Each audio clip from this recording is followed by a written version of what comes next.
A freezing Moscow evening, late 1977. Snowflakes drifted in the pale streetlight as a lone car rolled into a gas station. Behind the wheel sat Robert Fulton, the CIA's Moscow station chief. To anyone watching, it was a normal routine stop, just another foreigner refueling in the Soviet capital. But in reality, Moscow was the most dangerous city in the world for a spy. Every American diplomat, every car, every apartment was under constant KGB surveillance. The CIA had failed repeatedly to run agents in Moscow. It was a fortress, a city where even stepping out of line could get you followed instantly. Yet that night, something extraordinary happened. As Fulton waited for his tank to fill, a middle-aged Russian man appeared beside his car. His coat collar was pulled up, his voice urgent. In broken English, he asked, "Are you American?" Fulton hesitated. He knew this could be a trap. KGB provocations were common. But before he could react, the man slipped a folded note through the car window and disappeared into the snowy night. That stranger was no ordinary passerby. He was Adolf Tolkachev, a Soviet engineer with access to some of the USSR's deepest military secrets. And that piece of paper, it wasn't casual conversation. It was the first step in what would become one of the most valuable espionage operations of the entire Cold War. The note, written in careful Russian, explained that the man wished to meet discreetly. He offered possible locations: in the car of an American diplomat, or at the entrance of a Moscow metro station.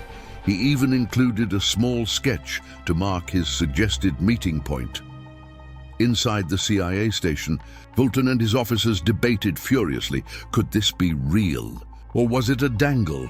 A trap designed by the KGB to lure Americans into exposure? For months, the station refused to act. The risk was simply too great. One wrong move, and their entire network could be exposed. But Tolkachev did not give up.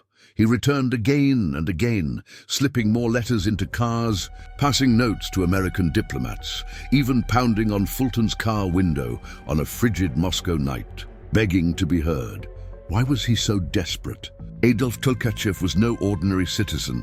Born in 1927, he had risen to become a chief engineer at a top-secret Soviet radar design institute.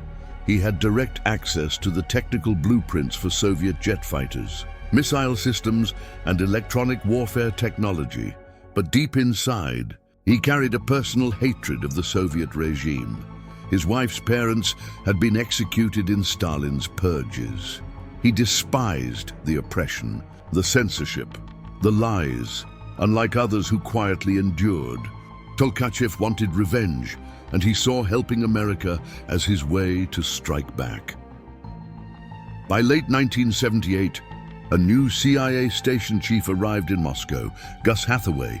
Unlike the cautious Fulton, Hathaway was bold, willing to take risks.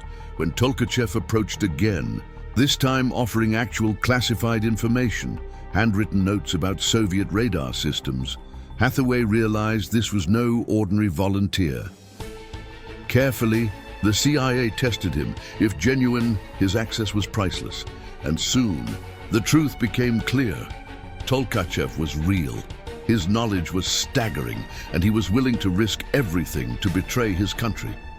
The CIA gave him the codename, Sphere, but history would remember him by another name, the billion-dollar spy. Why? Because the information he provided saved the US defense industry over $2 billion in research and development. His documents revealed the weaknesses of Soviet air defense systems, allowing America to design countermeasures before those systems even reached the battlefield.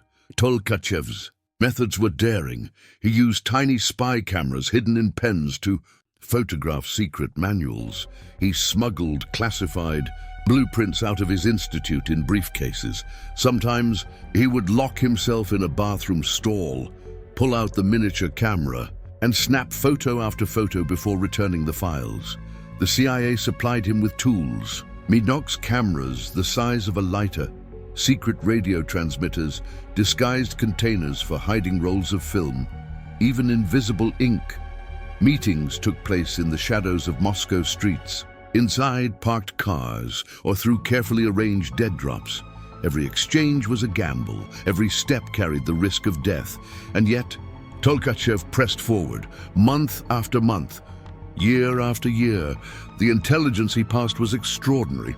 Technical details of the MiG-29 and MiG-31, fighter jets, manuals on Soviet surface-to-air missile systems, secrets of radar detection and jamming technologies, even insight into how Soviet engineers planned future air defenses. For the Pentagon, this was gold. For the Soviet Union, it was a bleeding wound they never knew existed. But Moscow was unforgiving. The KGB's eyes were everywhere, even with tradecraft. The CIA knew their luck could not last forever. In the early 1980s, betrayal began to seep in. Disgruntled CIA officers, men like Edward Lee Howard, who had been fired and turned bitter, and later Aldrich Ames, who sold secrets for money, began leaking information to the KGB. By 1985, the walls were closing in. The CIA arranged what they thought was a routine meeting with Tolkachev. Instead, they walked into a carefully staged KGB ambush. Tolkachev had been exposed, arrested, interrogated and broken. He knew what awaited him. In 1986, Adolf Tolkachev was executed by firing squad. No medals, no glory, no farewell. But in Langley, Virginia, CIA officers knew the truth. For nearly a decade, this one man had changed the balance of air power in the Cold War. He had given the US insight worth billions. He had fought his own personal war against tyranny. And so, history remembers him as he deserves, the billion-dollar spy, a man who risked everything and lost everything to bring down the empire he despised. The story of Adolf Tolkachev reminds us that even one person can change the course of history. If you found this story powerful, make sure to hit that like button and subscribe, because in the next episode, we'll uncover another forgotten spy whose secrets shook the world. Don't miss it. Thanks for watching.